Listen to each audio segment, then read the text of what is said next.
Hey YouTube, this is Nashtaters. Welcome to episode 3 of Friday Free Thinking.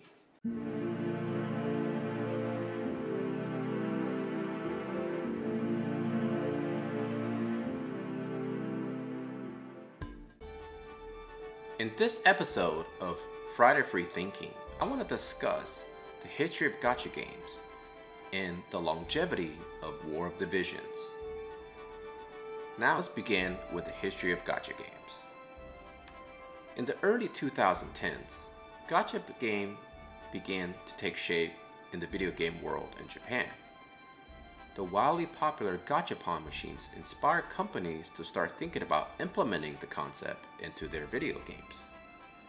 In 2010, Konami introduced Dragon Collection to the GREE social networking platform. Some consider this game to be the beginning of the era of gacha games. Other games quickly followed.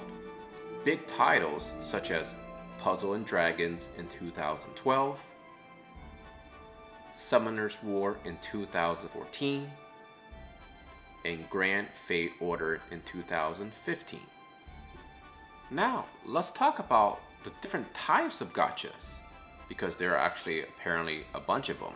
Some of them you're probably already familiar with, and others perhaps you never heard of. The first one is known as Complete Gacha, also shortened as Kompu Gacha. This was a monetization model popular in Japanese mobile phone video games until 2012.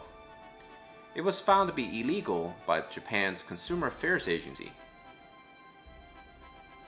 This system required you to complete an entire set by collecting missing items.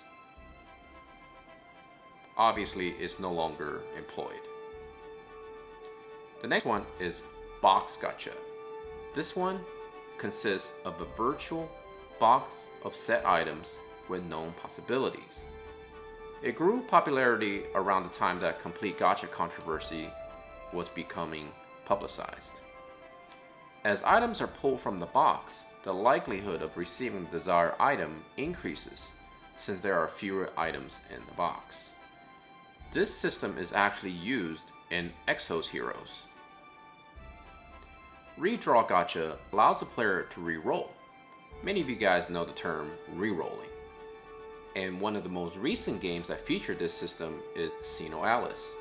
In the beginning of the game, you can actually have a free system in which you can re-roll until you're either happy with the results or you simply just got tired of the re-rolling system and actually started to play the game.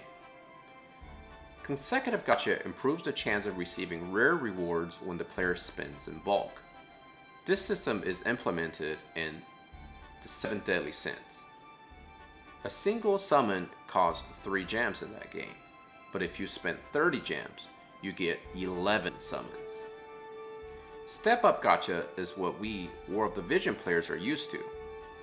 The player's chances of pulling a rare item is increased each time they roll. The last one is the Discounted Gacha, which is pretty much can be added to all the previous gacha systems. We experienced this in our game recently with the 5-step system, in which the first 2 steps you get a heavy discount in your gacha rolls. Okay, so what makes up a gacha game? There are many components to the cookie cutter build of actual gacha games. The first part, of course, is find a brand or create your own IP.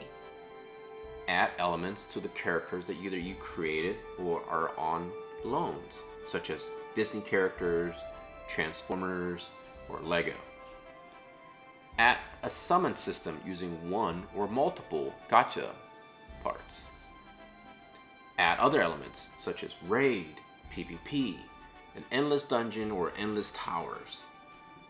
Add events either weekly or bi-weekly, and finally, reap in the benefits and watch the cash come in. Now let's talk about in terms of how we apply everything to War of Divisions. War of Divisions is a gacha game, but is a little unique gacha game because it does give us tons of opportunities to improve our units through the shard system, which a lot of gacha games do not offer. So by giving us the opportunity to buy shards outright with our currencies, we can simply just keep building our units until we're satisfied with them. Also, the game is very generous in giving us free currency. A lot of gacha games tend to shy away from giving too much free items, but War Visions definitely is going in the opposite direction of that, which I think the player base are very happy about. Now, what can potentially kill War of the Visions? As a player of gacha games, playing roughly 10 years, I played over hundreds of gacha games.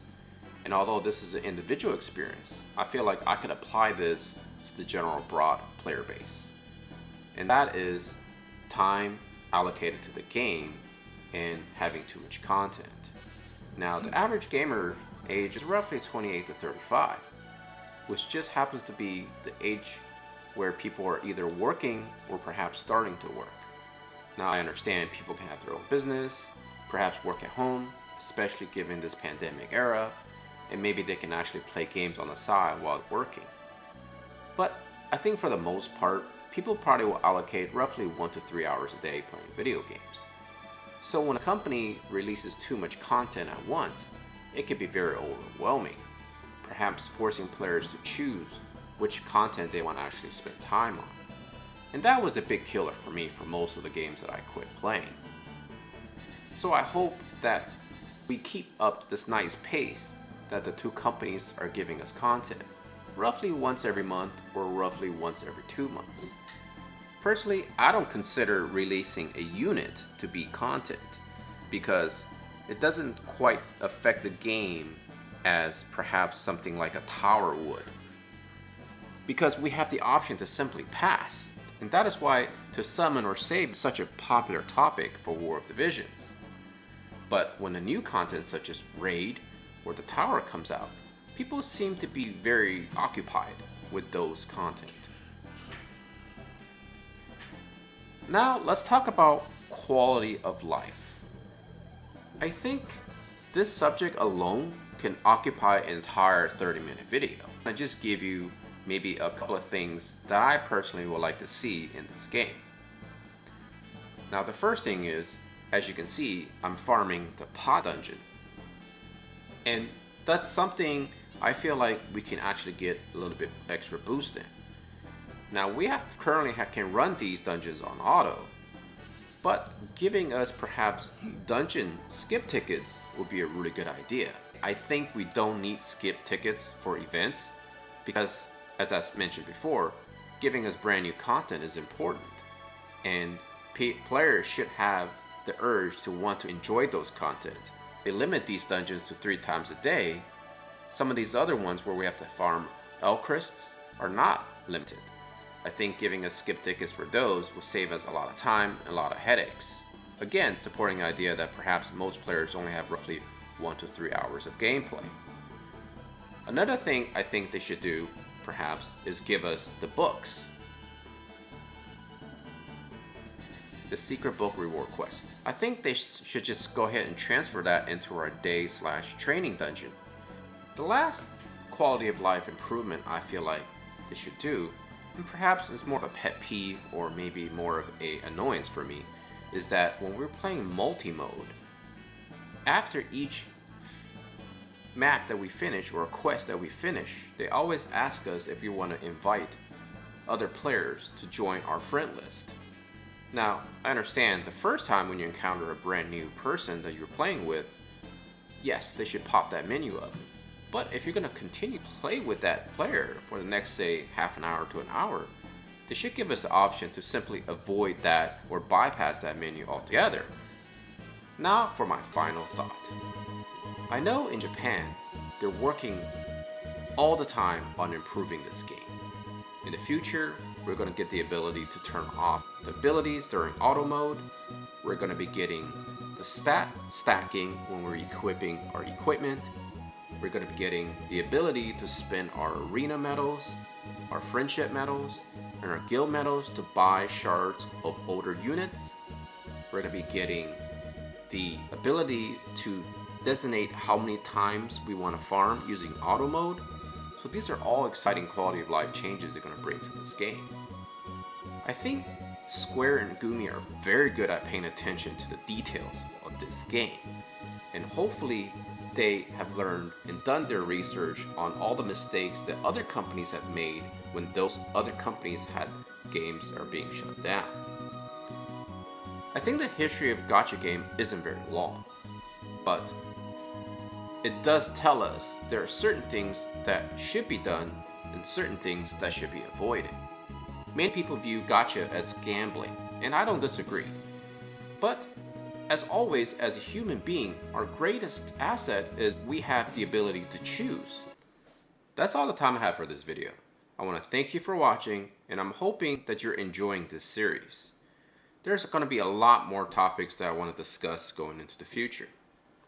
Personally, I hope this game stays fresh, stays good, and that the company is continuing to pay great attention to the details. As always, take care of yourself and all your loved ones. Nashtaters and his Wolfpack out.